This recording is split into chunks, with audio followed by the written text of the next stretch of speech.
Les plus grands cinéastes internationaux étaient présents au festival cette année, ce qui nous réjouit. Le festival a été reconnu comme un événement international pour le cinéma, avec la présence notamment de Raoul Peck, de Amos Gitaï. Nous avons également présenté un magnifique film suisse extrêmement sensible, réalisé par une jeune cinéaste de Lausanne, Élise Schoups. Le film s'appelle Impasse. Il traite de la prostitution à Genève et à Lausanne et ne montre pas le visage des femmes et raconte des histoires bouleversantes et dénonce aussi des situations intolérables aussi en Suisse.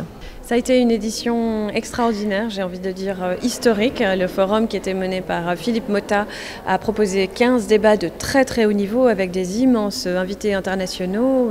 Je pense par exemple à Dilma Rousseff, l'ancienne présidente du Brésil qui était là, mais aussi à une soirée consacrée à la Syrie avec une victime des tortures et de la prison en Syrie, mais aussi tous les acteurs qui se battent pour que la justice soit rendue aux victimes de Bachar el-Assad, mais aussi des soirées autour des Philippines, autour du Yémen, donc autour de situations catastrophiques qui ne sont pas ou peu traitées par l'actualité.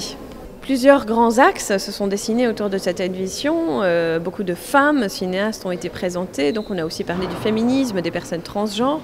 On a parlé des migrations. Demain, un débat absolument passionnant autour des migrations et de la désobéissance civile. La Syrie a été à l'honneur, mais aussi la justice internationale, puisqu'il ne faut jamais oublier que les victimes des violations contre les droits humains doivent avant tout pouvoir recevoir justice. Je suis vraiment fière et heureuse de cette édition. Je suis fière et heureuse aussi de mon équipe. Il y a une équipe absolument formidable qui s'engage autour de ce festival et fière et heureuse du résultat, de l'engagement de la population genevoise qui est venue tellement nombreuse. Les salles étaient pleines et pleines de jeunes. Et ça me donne aussi de l'espoir.